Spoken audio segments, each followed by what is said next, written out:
पैशाची तंगी आली असेल तर घाबरू नका मंडळी. पण एक गोष्ट नक्की करू शकता तुम्ही, आपल्या खर्चावर नियंत्रण ठेवा.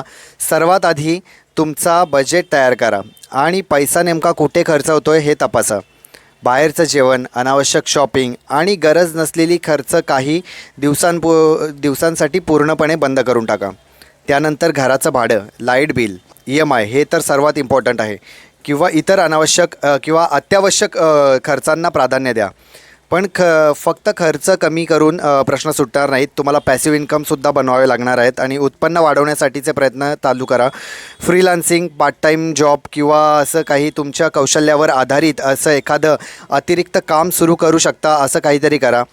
घरात वापरात नसलेल्या जुन्या वस्तू असतील तर त्या विकून काही पैसे मिळवता येऊ शकतात. व सर्वात महत्त्वाचं म्हणजे पैशाची तंगी असताना, गरज नसताना नवीन कर्ज घेऊन शक्यतो दूर करा. नवीन कर्ज घेऊच नका.